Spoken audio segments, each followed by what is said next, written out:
അവസാനം മാഡത്തിന്റെ കാല് പിടിച്ച് ഞാൻ കൂട്ടിക്കൊണ്ടുവന്നു. ഇവരുടെ പണം കൊണ്ട് കുടുംബം തിരിച്ചു പിടിച്ചു.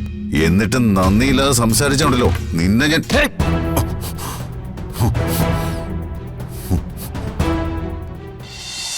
ഈ വീഴ്ചകളൊക്കെ മനസ്സിൽ അവൻ ആസ്വദിക്കുന്നുണ്ടെന്നും എനിക്ക് നന്നായി അറിയാം. നമുക്കനുസരിക്കാനല്ലേ പറ്റൂ.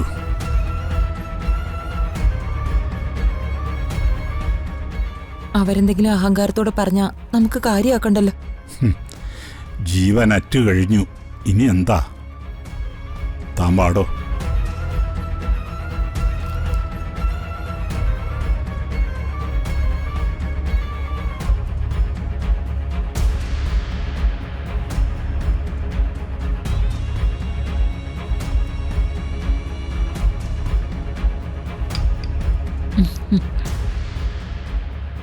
എന്തൊക്കെ പറഞ്ഞാലും മാഡത്തിന്റെ വരവുണ്ടല്ലോ, ഓ രോമാഞ്ചം വന്നുപോയി അല്ലേ ചെറിയമ്മേ?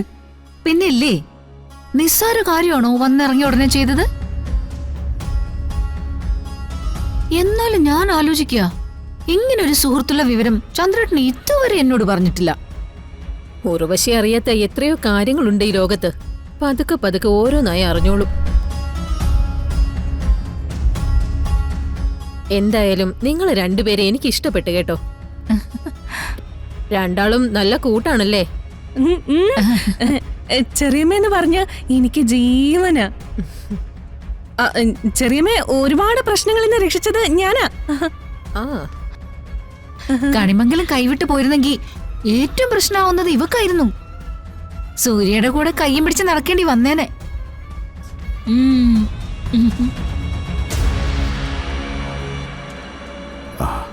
സാറാ, ഏട്ടനും ഏട്ടത്തി ഇപ്പൊ വരും. എനിക്ക് പോയിട്ട് ചില അത്യാവശ്യങ്ങളുണ്ട്. 2-3 ബിസിനസ് മീറ്റിങ്ങുകളുണ്ട്. ഫോറിൻ ഡെലിഗേറ്റ്സ് ഒക്കെ പങ്കെടുക്കുന്നതാ. സമയം വൈകിയ ശരിയാവില്ല.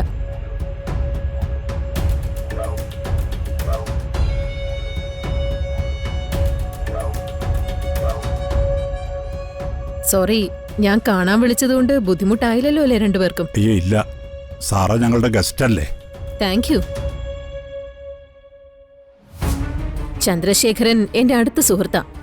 ഇവിടുത്തെ കാര്യങ്ങളൊക്കെ പറയുന്ന കൂട്ടത്തിൽ ചന്ദ്രശേഖരൻ എന്നോട് ഒരു കാര്യം റിക്വസ്റ്റ് ചെയ്തതാ. കണിമംഗലത്തു നിന്നും അമ്മയും ഏട്ടനും ഏട്ടത്തെയും പടിയിറങ്ങുന്നത് ഇയാളെ കൊണ്ട് സഹിക്കാൻ പറ്റില്ലെന്ന്.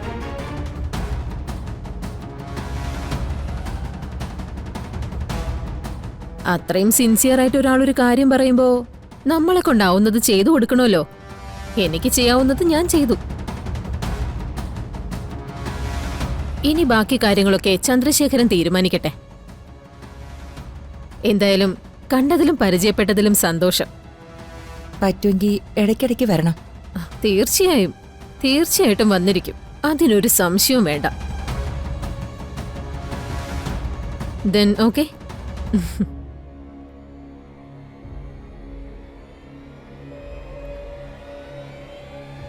പിന്നെ ഒരു കാര്യം കൂടി. വീടിനെ കുറിച്ചും വീട്ടിലെ ആളുകളെ കുറിച്ചും ചന്ദ്രശേഖരൻ ഒരു തീരുമാനം എടുത്തിട്ടുണ്ട്. അതിനൊരു മാറ്റവും വരാൻ പാടില്ല. ചന്ദ്രശേഖരനെ ദ്രോഹിച്ചവരാരും ഈ വീട്ടിലുണ്ടാവാൻ പാടില്ല. അതെനിക്ക് നിർബന്ധമാണ്. അച്ഛാ, ആരാ ഇവര്?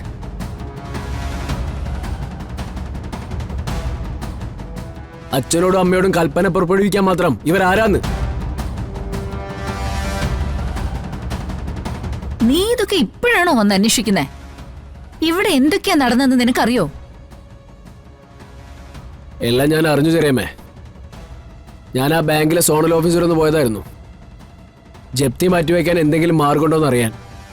തിരിച്ചു വന്നപ്പോഴേക്കും ഇവിടെ വന്നൊക്കെ ഞാൻ അറിഞ്ഞു. ചെറിയച്ഛൻ പണം കൊടുത്തു അല്ലേ, ഇവരുടെ സഹായത്തോടെ? അല്ലാതെ നിലനിൽക്കാൻ വേറെ മാർഗമില്ലല്ലോ. എല്ലാം നിലനിർത്തിയെങ്കിൽ വരുൺ എവിടെ? രാധിക എവിടെ? ഓ, വരുൺ എന്നെ രാധിക ഇവിടുന്ന് പുറത്താക്കി. അത് ചെറിയച്ഛന്റെ തീരുമാനം. സൂര്യ ഇടപെടണ്ട. കൽപ്പന, നീ ഇതിൽ ഇടപെടണ്ട.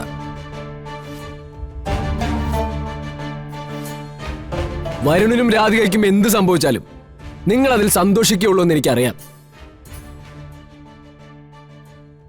സൂര്യ, അച്ഛാ, ഈ കാണിച്ചു കൂട്ടുന്നത് മുഴുവൻ ഇവരുടെ നാടകമാണ്. ഈ കുടുംബത്തിന്റെ തകർച്ചയ്ക്ക് കാരണം ഈ നിൽക്കുന്ന ചെറിയച്ഛൻ തന്നെയാ.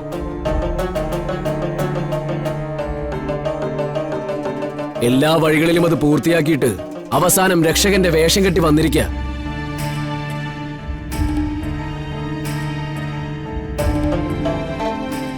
ഈ നിൽക്കുന്ന മാഡം ഉണ്ടല്ലോ, പണം കൊണ്ടുവന്ന് നിങ്ങളെയൊക്കെ വിസ്മയിപ്പിച്ചവർ.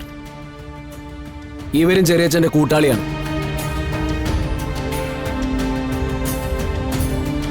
ഒരു സംശയം വേണ്ട, ചെറിയച്ഛനെ പോലെ തന്നെ വെറും ക്രിമിനലാണ് ഇവര്.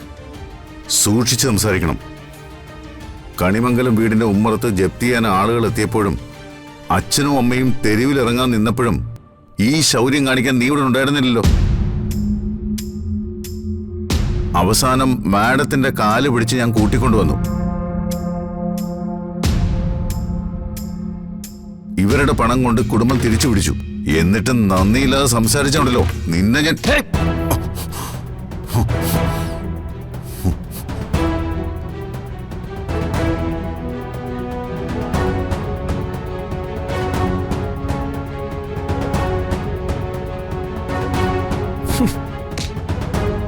ചെറിയച്ഛ, എല്ലാവരുടെയും മുമ്പിൽ അഭിനയിക്കുന്നത് പോലെ എന്റെ മുമ്പിൽ അഭിനയിച്ച് തകർക്കാമെന്ന് കരുതരുത്.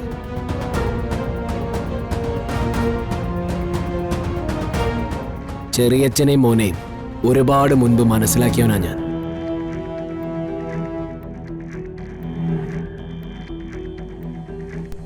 എനിക്ക് നേരെ കൈ ഓങ്ങിയാൽ ചെറിയച്ഛനാണെന്നുള്ള സ്ഥാനമൊക്കെ ഞാനങ്ങ് മറക്കും. നീ എന്തൊക്കെയാടേ കാണിക്കുന്നേ? ഏട്ടൻ ഇത് കാണുന്നില്ലേ? എന്നിട്ട് നിങ്ങൾ എന്തോന്നും പറയാത്തത്? സൂര്യ, നീ അകത്ത് പോ. ചെല്ല്. ഞാൻ പോച്ചാ. ചെറിയച്ഛൻ തയ്യാറാക്കിയ എല്ലാ പദ്ധതികളും വിജയിച്ചു.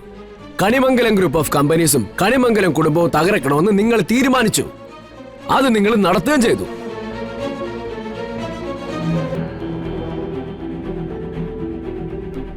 പക്ഷെ ഒന്ന് നിങ്ങൾ ഓർത്തോ, കണിമംഗലം പരമേശ്വരന് 2 ആൺമക്കളുണ്ട്. അധ്വാനിക്കാൻ അറിയാവുന്ന 2 ആൺമക്കൾ.